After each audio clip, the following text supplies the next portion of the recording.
Hey there, it's Corey Landis, once again for Michael McKown and Ghostwriters Central, quoting from an article. It was yesterday, Sunday, August 19th, 2018. I received a text from a young man who said he needed a track for a recording session. I got his info and promptly forwarded it to Deborah Jane, our resident rapper-writer and song lyricist. Turns out that the deadline was immediate. Projects like that can be a huge challenge. You need to get the work done very quickly, deliver it to the client, and there literally is no time to tinker with it at all. Fortunately, DJ Deborah Jane is a musical genius. I asked her to write the story about this adventure, and I'm about to share that with you. And if you need her expertise with your songwriting issues, just contact Michael McKown at Ghostwriters Central, and he will make sure that you get in touch with Deborah Jane. For a songwriter, inspiration can strike at any moment. An assignment can too. It's very true. As the resident hip-hop writer-rapper for Ghostwriters Central, Deborah Jane says, I've always got to stay on my lyrical toes when one strikes. I was on my way to my girlfriend's baby shower, preparing to spend a relaxing day by the pool, balmy sunshine, chatting about premarital care, etc. And while driving on the 405, I followed up on my potential client, totally expecting to get confused runaround. That's typically what happens with first-time clients, right? So instead, I encountered an 18-year-old rapper who was adamant on getting his song done for his album now, right? He said, I am going into the studio. Can you get the song written by tonight? I was stunned, said Deborah Jane. Usually I give myself at least a few days to swim in a song's lyrical composition, but there would be no time to backstroke on this one. So I said, yes. So he gave me his basic criteria. Write a song about making money, getting girls, and driving nice cars. Sounds good. And he wanted it to sound like Lil Mosey, too. My pronunciation notwithstanding. Spoken like a true teenager, right?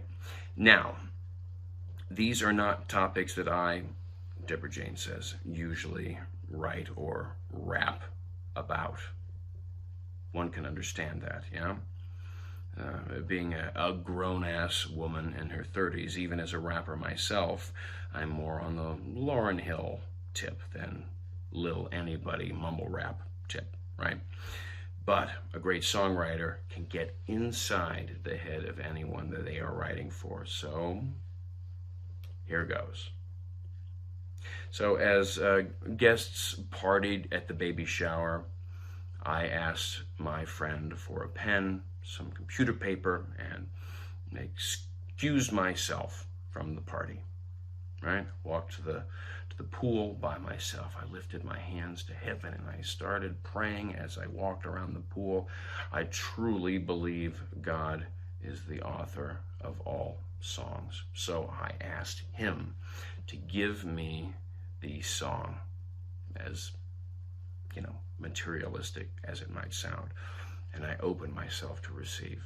And as I sat out there with pen and pad, the lyrics just started to flow. Luckily, my client had given me a little insight into his hard-knock life growing up in the hood, right? So to him, a nice car was not just a material problem, but rather the symbol of status and success. A nice car meant making it. So suddenly I had my motif, she says. Drawing on his life, I wrote a relatively light chorus about making it with cash, cars, girls, with a deeper verse about his struggle to be the man of the house when he was only a teenager. The song was giving me juicy vibes. That's Biggie for everybody else who doesn't know who that is. It really was all a dream, right? I played with different rap styles and patterns, and I switched up the form, staccato rap to today's more popular sing-songy rap. Thank you, Drake. Or not thank you, Drake.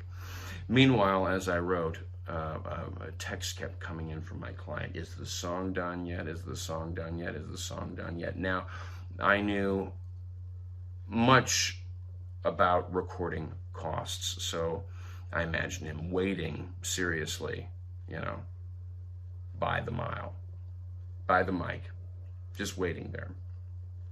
And my gracious friend even allowed me to stay at her home, even though the baby shower was over.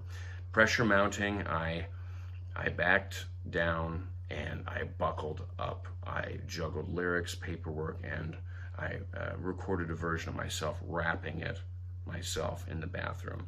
And finally, as the last guests filed out, I emailed him the song, she says. My client had to run the song by his management, of course. So I have no idea how the recording session went, but the next morning I was pleased to receive the text from my client reading, "Damn, that shit was fire." Spoken like a true teenager. Thank you for joining us again. Please keep in touch and keep following us at Ghostwriters Central. I'm Corey Landis for Michael McKown.